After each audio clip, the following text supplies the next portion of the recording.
Hello everyone, it's Tarsher. Magluto taog, minudo, olive oil, then butter.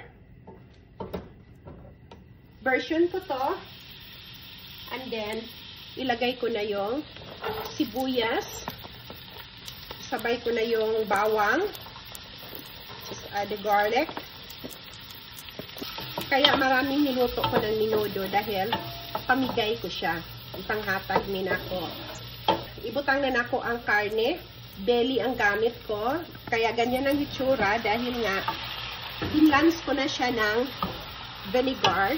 Lahat ng pagkain namin ay binablance ko talaga ng vinegar. Gulay at saka meat. Kahit ano. Tapos ito, I just give away this food. Kahit ipamigay ko, ganun pa rin yung luto ko. Binablance ko pa rin ng vinegar. Brown lang natin siya konti. So, ilagay na natin yung, ang gamit ko ay tomato paste. Nasa sa inyo yun kung gusto nyo ng tomato sauce or asweti. Pwede din, pero ito ang gamit ko. Isang can lang na tomato paste ang gamitin ko. Ganyan lang siya. As I said, this is my version. At saka, kailangang masarap to. Kasi nga, ipamigay ko. And then, yung spices ko, hindi ito na lahat. Nilagay ko na silang lahat dyan. At saka, special yung minudo natin ngayon. Dahil nga, hahaluan ko siya mamaya ng Chinese chorizo. So, and this is my version. Lagyan ko siya ng tubig. Mga 2 cups na tubig. Para may sabaw siya kunti. Madali lang lumambot yung mga karne dito. So, hindi siya magtatagal. I-simmer lang natin siya ng 5 minutes to medium-low. So, ato nang i-add ang patatas. Anya. Ana lang siya kadali.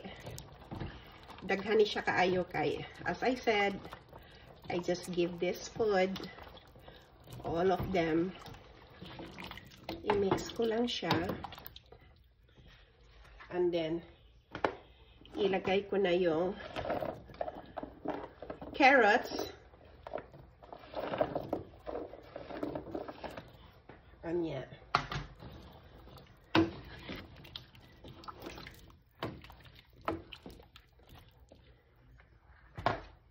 And then, ilagay ko na siya.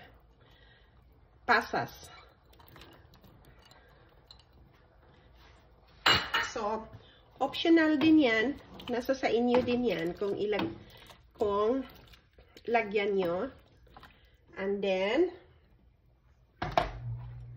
ilagay ko na tong chorizo.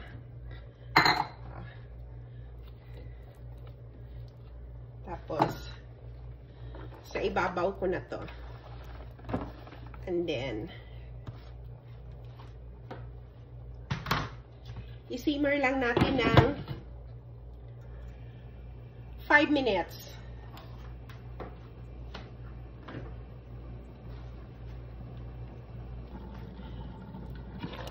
Tignan natin kung luto na yung patatas.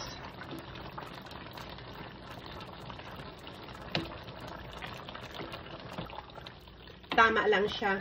Ayaw ko nang overcook. Luto na ang minudo natin.